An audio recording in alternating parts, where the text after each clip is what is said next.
అందరి నమస్కారం. ఆంధ్రప్రదేశ్ రాష్ట్ర ప్రజలకి, తెలుగుదేశం పార్టీ కార్యకర్తలకి, ముఖ్యంగా రాష్ట్రంలో ఉన్న యువత అందరికీ నా చిన్న విన్నపం, చిన్న సలహా. ఈరోజు సిఐఏ సందర్శ ద్వారా రాష్ట్రంలో ఒక కొత్త చరిత్రకు నాంది పలుకుతున్నాం.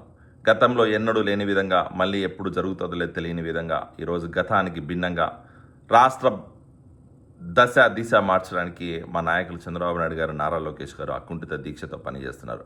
దానిలో భాగంగానే సిఐఏ సందర్శలో ఈరోజు రాష్ట్రానికి వస్తున్న పెట్టుబడులు వెళ్ళవు చూస్తే నిజంగా చాలా సర్ప్రైజింగ్ ఉంటుంది. దగ్గర 400 పైచిల కంపెనీలతోటి 9 లక్షల కోట్ల పెట్టుబడులు, అంటే 9 లక్షల కోట్ల పెట్టుబడులకి ఎంఓయూలు సైన్ చేసుకొని రాష్ట్రంలో ఎన్నడూ లేని విధంగా ఒక కొత్త చరిత్రకి ఈరోజు నాంది పలికినట్టు కనపడుతుంది.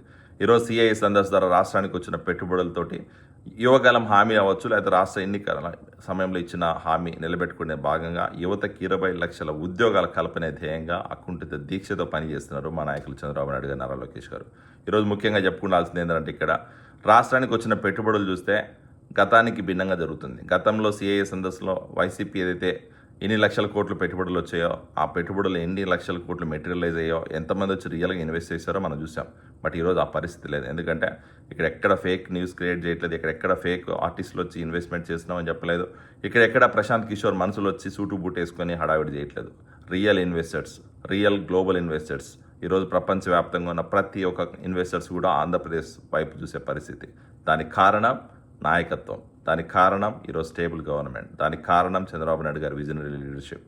ఈరోజు రాష్ట్రంలో ఇన్ని లక్షల కోట్లు పెట్టుబడులు పెడుతున్నారంటే దానికి ఉన్న బెస్ట్ ఎగ్జాంపుల్, దానికి ఉన్న నమ్మకం ఏంటంటే చంద్రబాబు నాయుడు గారి నాయకత్వం. గతంలో హైదరాబాద్ ఎలా డెవలప్ చేశారో మనం చూసాం.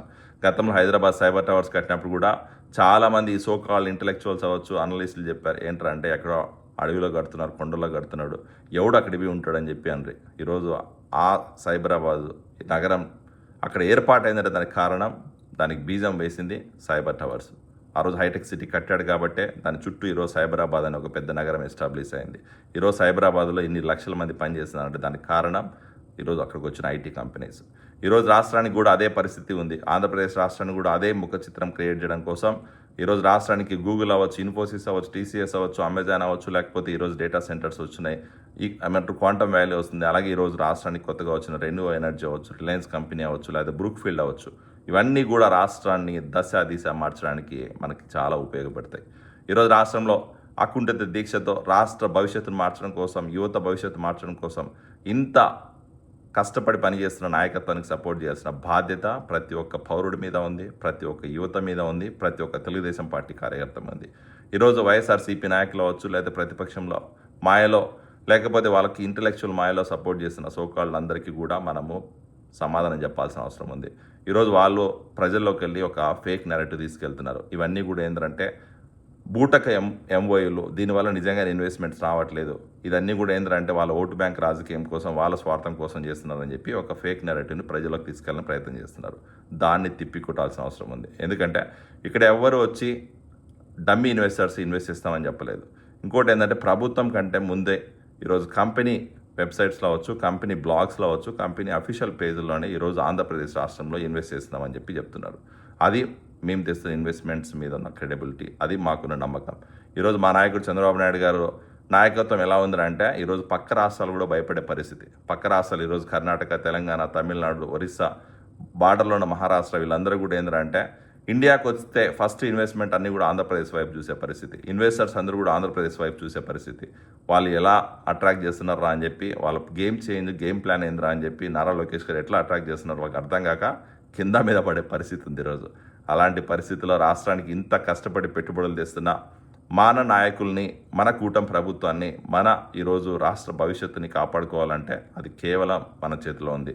ఒక పౌరుడిగా, ఒక యువతగా భావితరాల భవిష్యత్తు మార్చడం కోసం మనందరం కూడా చేయగలపాల్సిన అవసరం ఉంది. రాష్ట్రంలో జరుగుతున్న అభివృద్ధి గురించి ప్రజలకు వివరించాల్సిన అవసరం ఉంది. సిఐఏ సందర్శ ద్వారా రాష్ట్రానికి వస్తున్న పెట్టుబడుల గురించి ప్రజలకు వివరించాల్సిన అవసరం ఉంది. చాలామంది కంపెనీస్ వస్తున్నాయి, లక్షల కోట్లు ఎంఓయూలు చేస్తున్నాయి, బట్ వేల కోట్లు ఎంఓయూలు చేస్తున్నాయి. వీటి వల్ల నిజంగానే ఈరోజు రాష్ట్రంలో పెట్టుబడులు వస్తాయని చెప్పి ఒక నమ్మకం, లేదా ఒక భయం ఉంది. ఈరోజు ఆ భయం పోగొట్టాలంటే మనం చెప్పాలి, ఇన్వెస్ట్మెంట్ రాష్ట్రానికి వచ్చినప్పుడు ఏది కూడా ఓవర్ నైట్లో అవ్వదు. ఓవర్ నైట్లో ఏది కూడా ఎస్టాబ్లిష్ అవ్వదు. దానికి అవ్వాలంటే ఇన్ఫ్రాస్ట్రక్చర్ బిల్డ్ చేయాలి, కావాల్సిన ఎకో సిస్టమ్ బిల్డ్ చేయాలి. అలాగే రాష్ట్రంలో వాళ్ళు వచ్చి యువతకు ఉద్యోగం కల్పించాలంటే ఫస్ట్ వాళ్ళ ఆపరేషన్స్ స్టార్ట్ చేయాలి. ఇవన్నీ జరగాలంటే కొంచెం టైం పడుతుంది. సో ఆ ప్రాసెస్ అంతా అవ్వడానికి కొంచెం టైం పడుతుంది. కాబట్టి ఈ ప్రాసెస్ అయ్యే టైంలోనే వైసీపీ ఫేక్ నేరేటివ్లు ప్రజల్లోకి పోకుండా ప్రజలకు మనమే ముందు వివరించాల్సిన అవసరం ఆవశ్యకత ఈరోజు మన మీద ఉంది. కాబట్టి ఆ బాధ్యత మనం తీసుకొని ప్రజలకు వివరించాలని చెప్పి మరొకసారి వినవించుకుంటున్నా. ప్రతి ఒక్క తెలుగుదేశం పార్టీ కార్యకర్త గడప గడపకి వెళ్ళి ఈరోజు ప్రజలకు వివరించాలా. సిఐ సందర్శ ద్వారా ఎన్ని ఇన్వెస్ట్మెంట్స్ వచ్చాయి, ఎంతమంది పెట్టుబడులు పెట్టరు, ఎంతమంది యువతకు ఉద్యోగాలు వస్తున్నాయి, దానివల్ల రాష్ట్రానికి వచ్చే లబ్ధి ఏంది, ఈరోజు ప్రభుత్వం ఎలా తోడ్పాటిస్తుంది, వీటన్నిటి మీద కూడా ప్రజలకు వివరించి ప్రజలకు చెప్పాల్సిన బాధ్యత ప్రతి తెలుగుదేశం పార్టీ కార్యకర్త మీద ఉందని చెప్పి మరొక్కసారి అందరికీ విన్నవించుకుంటున్నా. Thank you.